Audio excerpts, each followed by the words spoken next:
Hey folks, this is Vincent Adelie with Dad's Gaming Addiction, and today we're going to quickly check out the digital adaptation of the popular board game Canvas. This is a pre-early access build, so everything that you're about to see is subject to change. The game is due out on Steam's early access late August, based on the press kit that I was given. More on that later. So at the moment, there is no multiplayer. However, there is local multiplayer. So while there's no online right now, that will be introduced later into early access, but for right now, all we've got is local. So you can add human opponents on the same computer, which is kind of nice. Now, for those of you that don't know what Canvas is, like I said, this is a board game, and this is obviously the digital adaptation, where you're going to be putting various art cards together in order to sort of mix and match the symbols on the bottom of those art cards, and you're trying to complete the goals that you set beforehand. So you'll be able to either choose 4 random ones or pick 4 specific ones, and each goal wants different things. Like, one goal card might want all of the colors, all 5 colors on the bottom of the art card. One goal card might task you with having only one of a particular symbol, and that's it. You can't have 2 of that symbol or 3 of that symbol. And the general gist of it is you're going to be drafting cards, art cards, and then when you've got a full hand size, or even before that if you want to, you can take 3 of them to create a work of art. And you're going to be sliding them over top of each other. They're transparent. But based on the order in which you slide one over the other, you're going to have different symbols appearing on the bottom. There may be some overlap. And again, how you order it will determine what the final art, the piece of art, looks like. It's a really ingenious game, and it's really quick too. Now, you can play against AI. There's no difficulty settings, unfortunately. So I found the AI to be pretty challenging. I lost my game 29-30, and Idly here lost, I don't know what your score was. What was it? 26-17. Okay. That's only because I misunderstood a few things. That's okay. I It's all would have right. scored higher. Now, we do own the board game at home. We love it. This digital adaptation does not have the solo mode variants in here. Yes, you can play against the AI, and that could be your solo mode. But in the board game, there was the regular solo mode and then the Vincent solo mode. I covered both on my channel before. That is not, those 2 solo modes are not in this game, based on what I remember anyway. But like I said, the general gist of it is you're going to be drafting these art cards in the row of cards, and you're going to be taking them into your hand. And when you've got 5 in your hand, you're forced to make a piece of art, like a work of art. And you're going to be taking 3 of those and then sliding them over top of each other in a particular way that you want in order to get the right symbols to show up on the bottom. When you're drafting cards, however, you have to draft from left to right. And you've got these like paintbrush icons, tokens, whatever. And whenever you, if you take the first one in the row, then it's free, obviously. But whenever you take ones further down the row, you have to drop those tokens as you go. So you do have currency in this game that you're going to be gaining and losing. You gain that by taking cards that have tokens on them.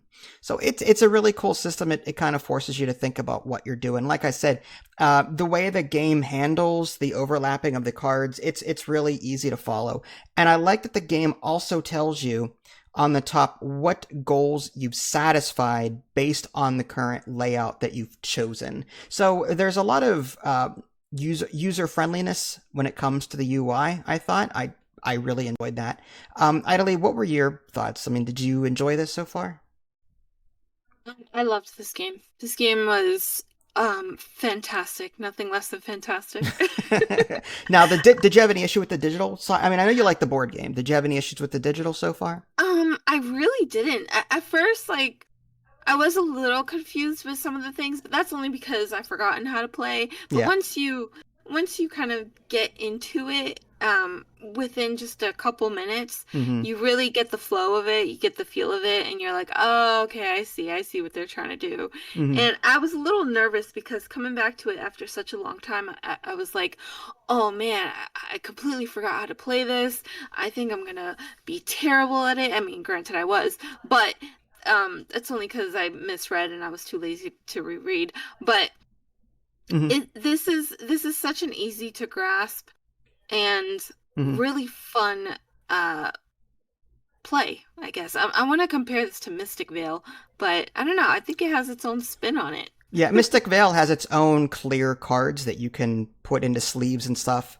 This game is similar to that. I think it plays a lot more quickly. I think what Mystic Vale is more of a deck builder though, whereas Yeah, yeah, yeah. this game is more of like it's a tableau drafting a card a set collection game where Hmm. you're trying again. You have a maximum hand size of 5, and you have to take 3 of those cards and slot them in such a way to where the goals are satisfied. And the scoring system at first is a little confusing. Just note that throughout the game, like the whole game is just you're going to be creating 3 works of art, and depending on how many times you satisfy a particular goal, you'll get so many points for endgame scoring. Now, in addition to the goal cards, there's also silver ones on the like the icons themselves on the bottom of these art cards. Like you'll get a point for every sun symbol that is on your work of art, or it's a point for every square that you have on that work of art. So, in addition to the 4 goal cards, you're also going to be scoring these silver like badges, whatever, and those are also for in-game scoring. And I completely forgot about those, but yeah, the AI doesn't play around. It's really aggressive when it comes to drafting. Now, granted, I don't play this competitively. I just play it to have fun, but still, Yeah. like it's challenging. I would love to see some difficulty settings added down the line, like an easy mode, medium mode. I'd like to see the solo modes added because why not? There's Hmm. also 2 expansions to this game, which I don't own, but I believe they're called Reflections and Finishing Touches. I did not. I looked them up, and I did not see those particular things in this game. I could be wrong. Like I said, I don't own those expansions, but I don't see the expansions included in this Canvas digital. So I'm sure that's something that may be coming way down the line. But any final thoughts on Canvas? I love that you can kind of customize your own little painting. Yeah, the Um, it background. has, Yeah. yeah, it has its limitations, but I think it's so cool and it's really cute to see what you come up with. Mm-hmm. Um, I think the next time I play, I'm just gonna pick whatever looks nice. I think. Well, that's what I did, and it's pure aesthetic too. Like when it comes Hmm. to like picking your background and such. So Hmm. as far as the nitty gritty details, I'll just quickly go over that because I got a press kit and it said the PR rep said that this game was going to be in early access and multiplayer was going to be developed in early access. And I looked at the Steam store page and the early access tag is not there. So I double checked my press kit, and I guess it's just an issue with the Steam store page. So according to my information, the game will be out onto Steam's early access program late August, and also on that particular press kit that I received. Early access includes solo play against the AI, local multiplayer on the same device, or via Steam Remote Play. Full set of art cards for endless painting combinations, unique titles and scoring ribbons for each finished masterpiece, which that's typical. And then the full release is slated for October 27th. Now, again, keep in mind this is a press kit, and because this is so early on, it's only what, August? Things are still subject to change. So October 27th may not be the exact date. Stuff always gets pushed back for various reasons. But hey, you never know. It might be as early as October 27th. So there you go, folks. That was a quick look at the digital adaptation of the popular board game Canvas. I think Idly and I both highly recommend this one. As of right now, there's a play test available. So you can at least try out the game if you get into the play test. So this is Vincent Idly. Thanks for watching. We'll catch y'all next time. Take care. Hi guys.